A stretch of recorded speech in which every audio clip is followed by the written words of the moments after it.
ఇప్పుడే జీ5 app download చేయండి. చూడండి మీ ఫేవరెట్ టీవీ షోస్ ఎప్పుడైనా ఎక్కడైనా. సత్యవతి, చెప్పిన మాట మర్చిపోయావా? లేదంటే మేం మర్చిపోయావనుకున్నావా?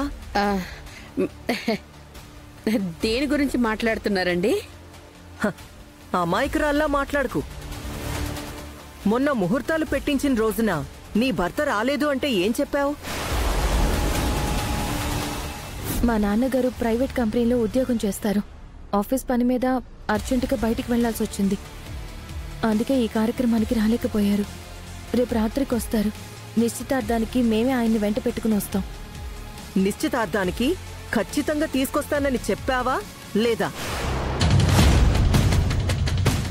భగవంతుడా, నాన్నేమో ఇక్కడికి రాలేరు. ఆయన రాకపోతే వీళ్ళూరుకోరు. ఇప్పుడు అమ్మ ఏం చెప్తుంది? ఎలా సత్య చెప్తుంది? ఆహా, అడుగు పెట్టగానే అదిరిపోయే ప్రశ్న వేశారు. ఈ పెళ్లి ఆపడానికి ఇదొక అద్భుతమైన అవకాశం అనుకుంటాను. మా ఆయన వద్దామనుకున్నారండి. పాపం ఆఫీస్ పని వల్ల కుదరలేదంట. అవకాశం ఉంటే గనక ఖచ్చితంగా వస్తానని అన్నారు. ఏం మాట్లాడుతున్నావు సత్యవతి? నీ కంటికి మేం పిచ్చివాళ్లా కనిపిస్తున్నావా? అసలు నీకు భర్త ఉన్నాడా? ఉన్నట్టుగా నటిస్తున్నావా?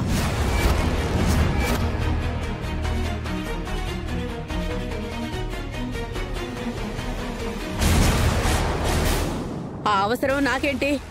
మొగుడు లేకుండానే ఉన్నాడని చెప్తామా ఏంటి? ఉంటే కూతురు నిశ్చితార్థాన్ని కూడా రాడా? అసలు ఆయన తండ్రేనా?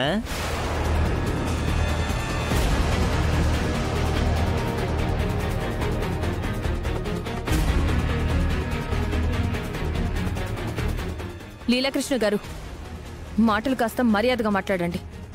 చాలే ఆపు. ఈవిడి గారికి మొగుడున్నాడంట, కానీ కూతురు ఎంగేజ్మెంట్కి రాడంట. అసలు నిజంగా నువ్వు వీళ్ళకి పుట్టావా?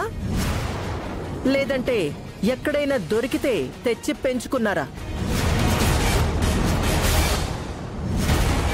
కరెక్ట్గా అడిగావు సిస్టరు. వీళ్ళ బాపత్ సొత్తుంటే ఈ మైథిలీళ్ళకి పుట్టినట్టు లేదు.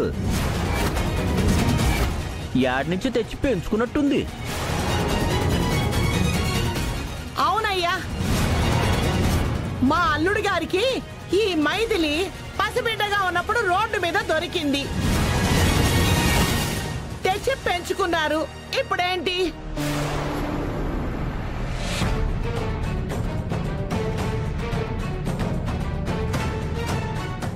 అమ్మా,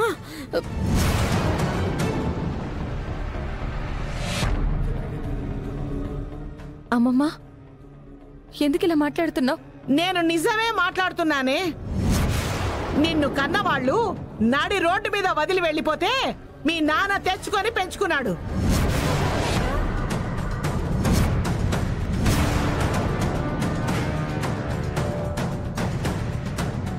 జీ5 యాప్ డౌన్లోడ్ చేసి అన్ని ఎపిసోడ్స్ పూర్తి ఉచితంగా చూడండి.